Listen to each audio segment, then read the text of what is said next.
A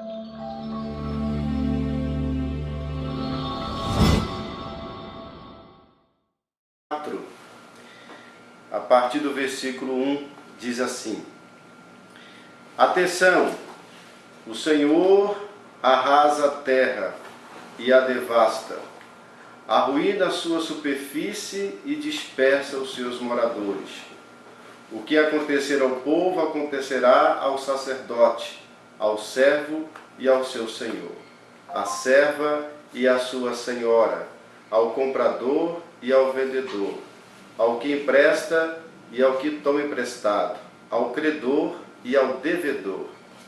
A terra ficará totalmente devastada e saqueada, pois foi o Senhor quem falou isso.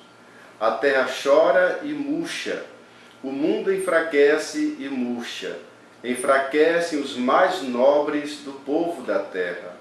Na verdade, a terra está contaminada por causa de seus habitantes, pois desobedecem às leis, deturpam os estatutos e quebram a aliança eterna. Por isso a maldição devora a terra, e os que habitam nela sofrem por sua culpa.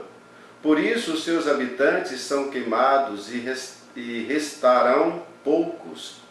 O vinho se vai, a videira seca, e todos os que se alegravam gemem. O ressoar das trombetas parou, o barulho do povo em festa cessou, e a alegria da harmonia acabou. Já não bebem vinho ao som das canções, a bebida forte e amarga para os que a bebem. A cidade de Folias está destruída, todas as casas estão fechadas, de modo que ninguém pode entrar. Grito nas ruas por falta de vinho, toda alegria acabou, o prazer da terra já se foi. A cidade ficou toda destruída e as suas portas arruinadas. Assim será na terra entre os povos, como o sacudir da oliveira e como o apanhar das uvas que caem após a colheita. Eles levantarão a voz e cantarão de alegria, clamarão desde o mar por causa da majestade do Senhor. Por isso, glorificai o Senhor no Oriente e dai glória ao nome do Senhor, Deus de Israel, na região litorânea. Dos confins da terra ouvimos cantar, glória ao justo. Mas eu digo, nada sou, ai de mim, os traidores continuam traindo, os traidores continuam agindo traiçoeiramente. O pavor, a cova e o laço vêm sobre ti, ó morador da terra. Aquele que fugir do grito do pavor cairá na cova, e o que sair da cova será preso pelo laço, porque as janelas do alto se abriram e os fundamentos da terra tremem. A terra está toda devastada, está toda destruída, está totalmente abalada. A terra cambaleia como um bêbado e balança como rede de dormir. O seu pecado torna-se um peso sobre ela. Ela cai e nunca mais se levantará. Naquele dia, o Senhor castigará os exércitos celestiais nas alturas e os seus reis da terra. Eles serão reunidos como presos numa cova e trancados numa prisão. Depois de muito tempo serão punidos. Então a lua ficará desconcertada e o sol envergonhado, pois o Senhor dos exércitos reinará no monte Sião e em Jerusalém, e manifestará a sua glória diante dos seus anciãos.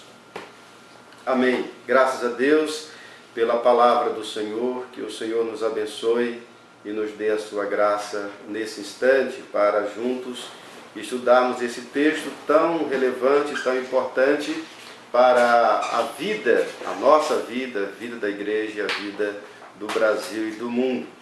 Esse texto, meus amados irmãos, ele foi escrito por volta do ano 700, 750 a.C. E o livro do profeta Isaías tem fortes profecias sobre aquilo que vai acontecer, que iria acontecer depois dos tempos dele, e também tem várias profecias sobre a pessoa bendita do Messias, nosso Senhor e Salvador Jesus Cristo. O título que eu dei para esse estudo foi A Devastação da Terra em Preparação ao Reino Glorioso do Senhor. De modo que Isaías 24 aponta o juízo divino vindo sobre a terra e ao mesmo tempo preparando a terra para a salvação do Senhor, para o reino glorioso do nosso Deus. Então, o capítulo 24 ele pode ter a seguinte divisão. Os versos de 1 a 13, o juízo divino atingindo a terra em função de seu pecado. Os versos 14 a 16, a salvação para aqueles que confiam no Senhor. Os versos 17 a 22, o juízo alcançando toda a terra.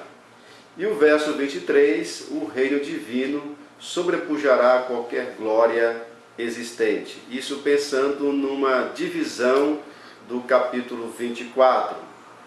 O comentarista John Oswalt, ele faz a seguinte divisão do capítulo 24. Versos de 1 a 6, a desolação da terra. Versos 7 a 13, o fim da pândega, ou o fim da alegria e da folia que há na terra. Versos 14 a 16, a alegria em Deus e a tristeza na terra. Versos 17 a 20, fuga desesperada. E o versos 21 a 23, o reinado do Senhor. Essa então é uma divisão que o John Oswalt faz do capítulo 24. É importante nós observarmos aí a palavra terra. Ela aparece várias vezes no capítulo, de modo que terra é o assunto do capítulo 24.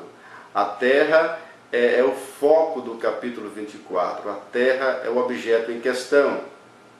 E essa palavra terra aqui que aparece no versículo 1 é a mesma palavra que aparece lá em Gênesis capítulo 1.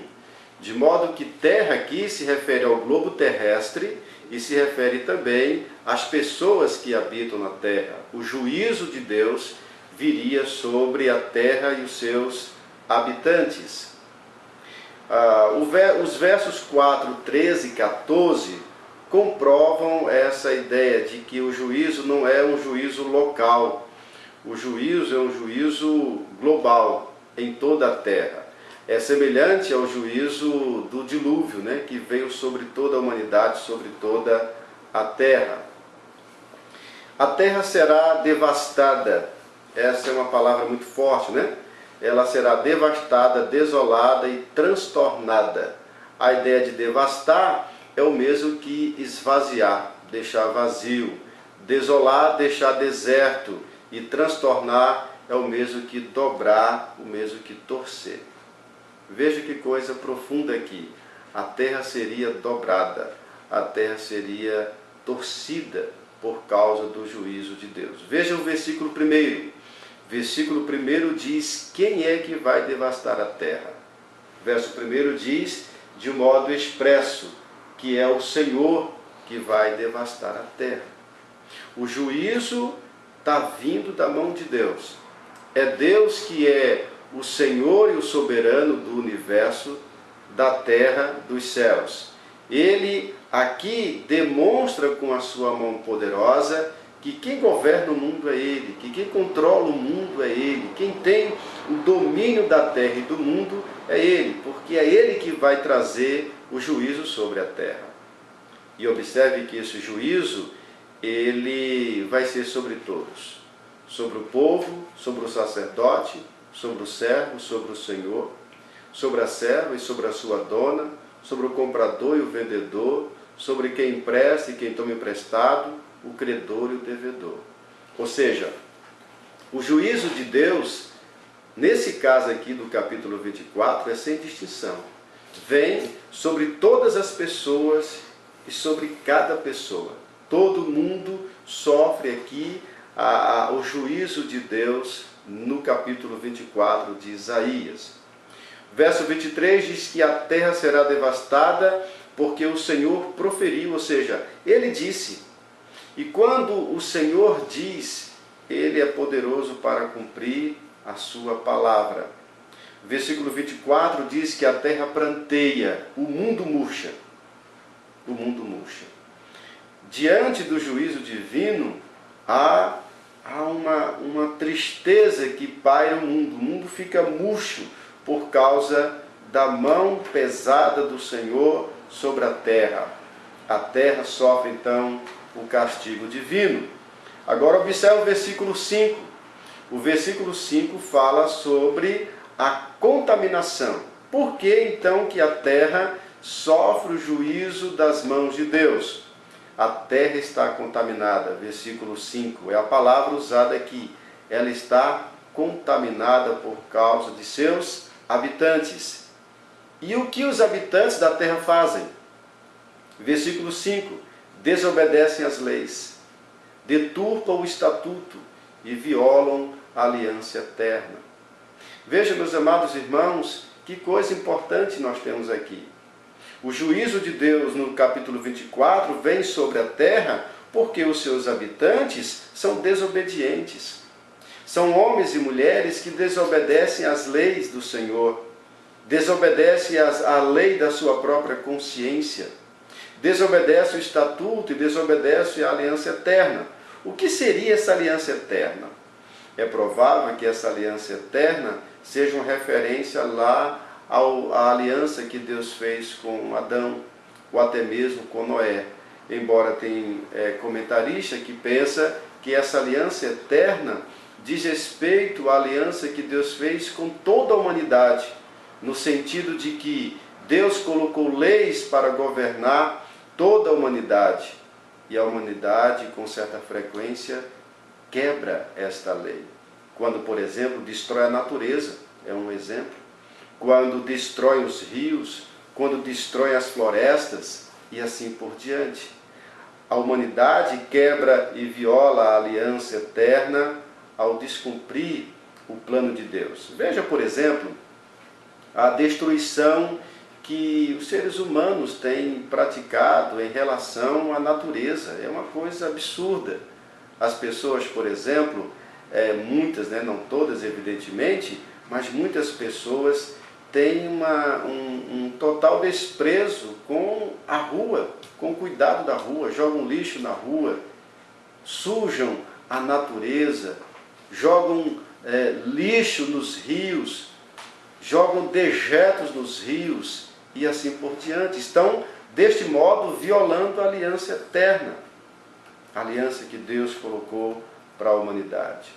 Vou fazer uma citação aqui do John Oswalt. Ele diz o seguinte: daí, embora a aliança eterna tenha referência à aliança com Noé em Gênesis 9, com a sua proibição de derramar sangue, sua referência mais ampla é a aliança implícita entre o Criador e a criatura, na qual o Criador promete vida abundante em troca de a criatura viver em consonância com as normas estabelecidas na criação. O ser humano, então, de um modo rebelde, se opõe àquilo que Deus estabeleceu na sua palavra e na sua aliança eterna. Versículo 7 diz que a alegria vai embora e entra o gemido.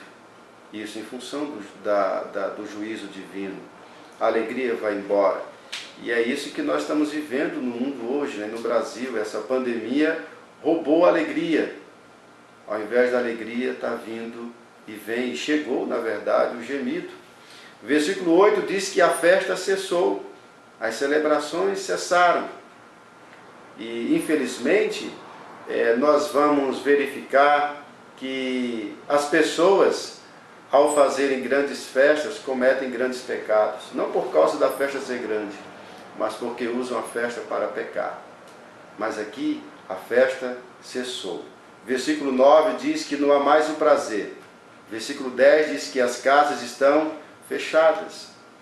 Veja que, dentro do contexto de Isaías 24, nós poderíamos pensar que as casas estão fechadas por causa de invasão inimiga, no sentido de que exércitos inimigos poderiam entrar na cidade e as pessoas se refugiarem em suas casas. Mas completamente plausível nós pensarmos nas casas fechadas hoje, em função dessa pandemia que nós enfrentamos, que de fato as casas estão fechadas, as pessoas estão em suas casas. O versículo 11 diz que o prazer foi banido da terra. O versículo 12 diz que na cidade reina a desolação. E é verdade, né? Veja que Isaías 24 não tem um cumprimento numa dada época específica. Parece que Isaías 24 ele se cumpre ao longo da história da humanidade, em que, vez ou outra, Deus traz um grande juízo que assola o mundo inteiro. Versículo 13 diz que assim será na terra. A terra ficará desolada. A terra sofre o peso da mão divina para que reconheça o Senhor Deus. Infelizmente, muitas vezes é assim. O mundo se volta para Deus, o mundo se volta para a busca de Deus em momentos assim, infelizmente. Agora à tarde, assisti a um vídeo, um pequeno vídeo curto, de uma atriz aí famosa no Brasil, chamando o Brasil para orar. Parece que é assim em muitos casos, né? As pessoas se voltam mais para Deus em momento de grande dor, de desolação, devastação e gemido. Nós, evidentemente, que amamos e tememos ao Senhor, não podemos buscar ao Senhor apenas em tempos de calamidades e caos. Buscamos ao Senhor sempre. Mas o mundo, de fato, ele é despertado quando o martelo das mãos de Deus bate fortemente. Os versículos 14 a 16 falam de esperança diante do caos. Que coisa boa! Veja o versículo 14. No versículo 14 diz que eles cantam com alegria. Então, como que nós entendemos a dinâmica do capítulo 24, olhando para os versículos 14 a 16, onde há celebração, onde há esperança. De modo que há um juízo sobre a terra, mas há uma esperança para aqueles que amam e buscam o Senhor. O verso 14 diz que eles cantam. Quem são eles? Aqueles que esperam no Senhor, aqueles que confiam no Senhor. Eles cantam no versículo 14 por causa da glória do Senhor. A glória do Senhor, a salvação de Deus. E o povo canta. Esse que canta, ou estes que cantam, são aqueles que confiam e que esperam no Senhor. O que eu quero usar aqui, Romanos 11:36, que diz assim: porque todas as coisas são dele, por ele e para ele. A ele seja a glória eternamente. Amém. Então veja, por que o juízo de Deus vem sobre toda a terra? Porque todas as coisas são dele, por ele e para ele. Tudo existe para o louvor e a glória de Deus. Tudo o que acontece, acontece para o louvor e a glória de Deus. E o que nos cabe fazer, nós que amamos e tememos o Senhor nosso Deus triuno, Pai, Filho e Espírito Santo, é nos alegrar nele, é glorificar o seu nome, é exaltar a sua majestade diante de um momento tão terrível como este, que é a pandemia que assola o mundo e assola o Brasil. Versículo 15 diz: glorificar o Senhor no oriente e no litoral. E diz: glorificai ao nome do Senhor. O ocidente e o oriente cantam ao Senhor. Os quatro cantos da terra cantam ao Senhor. Mas veja que é muito curioso isso aqui. A desolação vem sobre a terra, mas há um remanescente que canta. O juízo vem sobre a terra, mas há um remanescente que glorifica. O juízo de Deus pesa sobre os quatro cantos da terra, mas há um povo que celebra o Senhor, que confia e que espera no Senhor no momento de aflição e de dor. Versículo 16 diz que os confins da terra cantam. Olha que maravilha! De modo que, ao mesmo tempo que tem o juízo, Ao mesmo tempo que tem a dor, há uma proclamação do nome do Senhor. Há uma glorificação do nome do Senhor. Porque o Senhor faz todas as coisas para o louvor da sua glória, para a exaltação do seu nome. E aí é muito interessante o versículo 16, que diz qual é o conteúdo do louvor. O conteúdo do louvor é glória ao justo. Ou seja, Deus é justo, Deus realiza obras justas, todas as suas ações são justas, seus juízos são justos e não há injustiça em Deus. O povo aqui canta a justiça de Deus. Deus é justo. Amados irmãos e irmãs, pense eu e você, muitas vezes nós pedimos a Deus que faça a justiça. E às vezes quando a justiça vem, nós nos entristecemos. Foi o caso de Abacuque. Abacuque pediu que Deus fizesse a justiça, e Deus fez, e ele ficou entristecido, não entendeu no primeiro momento. Mas Deus, quando age, ele age com justiça. Segundo Isaías 24, essa pandemia que está aí, vem das mãos de Deus. E ele age com justiça. Ele é justo em todas as suas ações. Não há por que em nenhum momento duvidar do seu juízo. Versículo 17 e 18 fala que o juízo é inescapável. Fala sobre o pavor, sobre a cova e sobre o laço. O que escapar de um, cairá no outro. Ou seja, não adianta tentar escapar. É muito interessante que o juízo de Deus é sobre todos. E observe que ontem, ouvindo um jornalista, numa entrevista com especialistas, dizia os especialistas sobre essa contaminação no Brasil que está alcançando todos, de modo indiscriminado. O juízo de Deus é inescapável, inescapável. Verso 19 diz que a terra não será a mesma. A terra não será a mesma. Amados irmãos e irmãs, esperemos que de fato a terra não seja a mesma depois desta pandemia. Verso 19 diz que a terra vai ser quebrada, vai ser devastada, vai ser rompida, vai ser movida, vai ser abalada, ela vai estremecer. E depois desse episódio da pandemia no Brasil e no mundo, com certeza a terra tem que mudar, tem que ser diferente. Ela vai ser mexida na sua estrutura. E as nossas vidas, depois dessa pandemia, não pode ser igual. O impacto do juízo divino vai mexer com a estrutura da terra. Vai mexer, versículo 24, ou capítulo 24 melhor, vai mexer com a política, vai mexer com a economia, vai mexer com o direito, vai mexer com a religião, vai mexer com a educação, com a saúde, vai mexer com a higiene, o modo como nós lidamos com a higiene, vai mexer com tudo. E veja, pensemos na bondade de Deus, pensemos na bondade de Deus. Deus, quando age com justiça, ele age também com bondade. De modo que no juízo divino há bondade. Deus, ele é sábio, Deus é poderoso. E quando ele executa o seu juízo, há bondade no juízo de Deus. Eu não tenho dúvidas de que após a pandemia, o modo como os brasileiros vão lidar com a higiene vai ser diferente.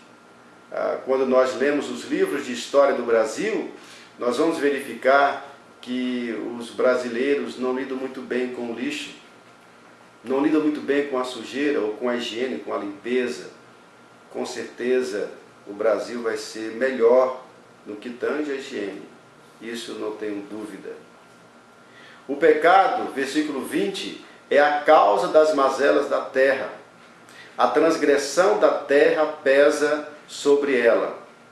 A terra é a causa de sua desgraça, ou seja, os habitantes da terra são a causa da desgraça da terra. E aqui eu quero brevemente falar sobre o princípio de causalidade em Aristóteles. Aristóteles fala sobre causalidade ele fala sobre a causa eficiente, causa formal, causa material e causa final. A causa eficiente é o agente que determina essa ação. A causa formal é a forma da coisa. A causa material é o material da coisa e a causa final é o objetivo, é o propósito. Então pensemos numa cadeira. A causa formal da cadeira é a sua forma. A causa material é o material com o qual a cadeira é feita. A causa final é a cadeira em si. E a causa eficiente é quem fez a cadeira. Pensando então nesse princípio de causalidade, Deus é a causa eficiente do juízo. O pecado da terra é a causa material. A forma como o pecado aparece é a causa formal. O castigo e redenção é a causa instrumental. E a glória de Deus é a causa final. De modo que aquilo que o Senhor faz, Ele faz para a exaltação do seu nome. Ele faz para a exaltação do seu nome. O final de tudo isso é para que o nome dele seja glorificado. Versículo 21 diz que naquele dia Deus castigará. Observe que há quem diga que Deus não castiga, mas Deus castiga. Deus castiga. Ouvindo agora à tarde um vídeo, um terapeuta dizia que nós não deveríamos nos sentir culpados. E ele está errado. Ele está errado.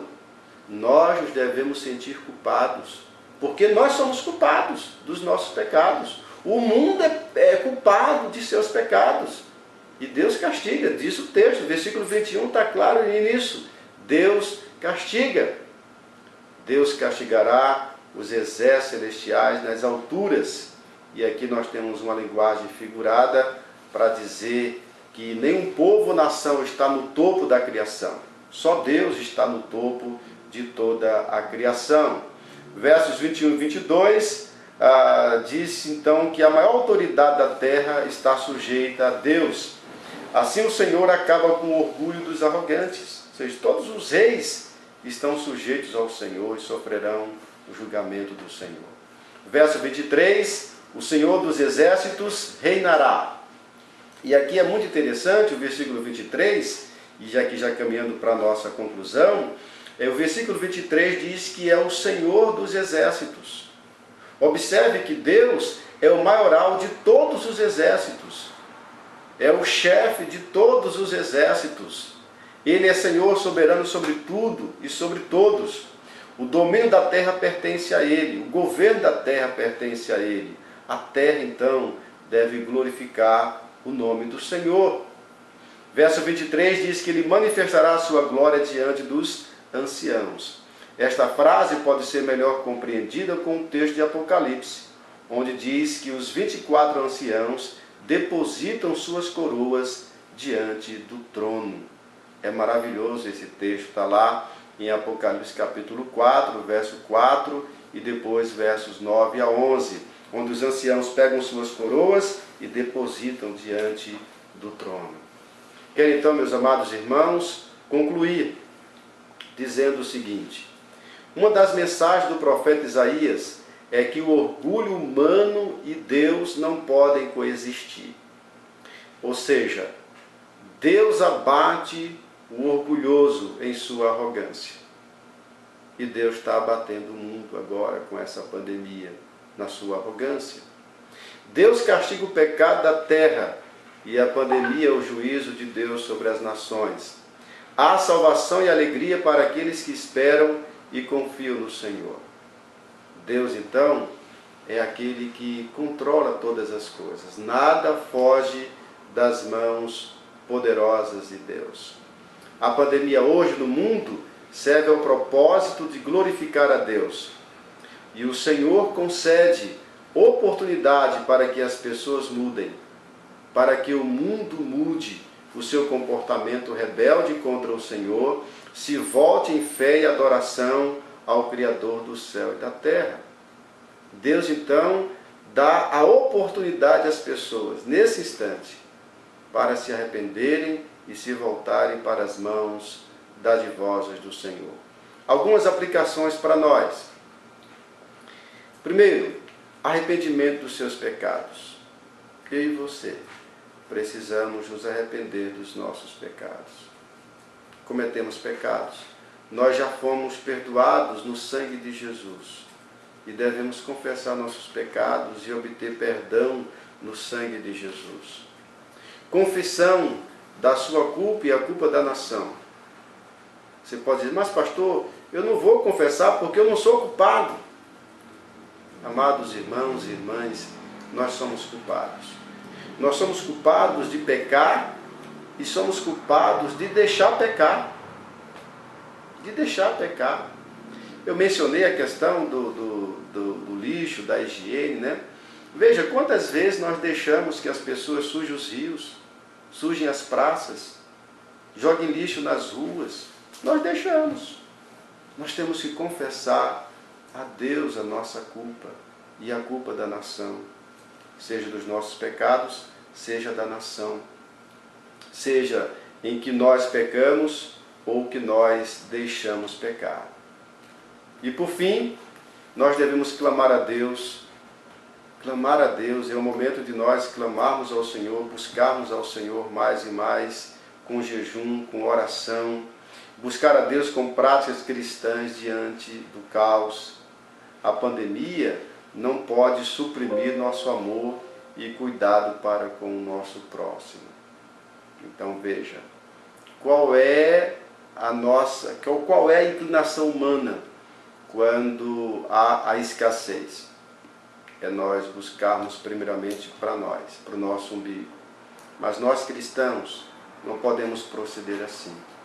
Vamos buscar suprir a necessidade de nossas famílias e também dos nossos irmãos e irmãs em Cristo Jesus. Que Deus assim nos abençoe e que Deus nos guarde e que o Espírito Santo do Senhor nos conduza na sua palavra nesse momento de terror que assola o Brasil e o mundo. Deus abençoe. Agora nós vamos ver algumas perguntas que, se alguns irmãos fizeram algumas perguntas, nós podemos então conversar um pouco mais sobre Isaías 24. Deus abençoe muito vocês. Amanhã nós vamos fazer uma nova transmissão com base no texto de Deuteronômio, capítulo 23. Nós vamos então novamente ter um momento de estudo da palavra de Deus e também de busca da face do Senhor e do conhecimento de sua vontade. Eu gostaria então desse instante de orar por nós e também orar pela nossa nação, pedir que Deus tenha misericórdia de nós. Oremos ao Senhor. Amado Deus, nós agradecemos a Ti, porque a Tua palavra nos conduz e a Tua palavra nos dirige. Queremos suplicar, Senhor, que no nome de Jesus, a Tua bênção e a Tua proteção estejam sobre nós, sobre nossas famílias e sobre o nosso país.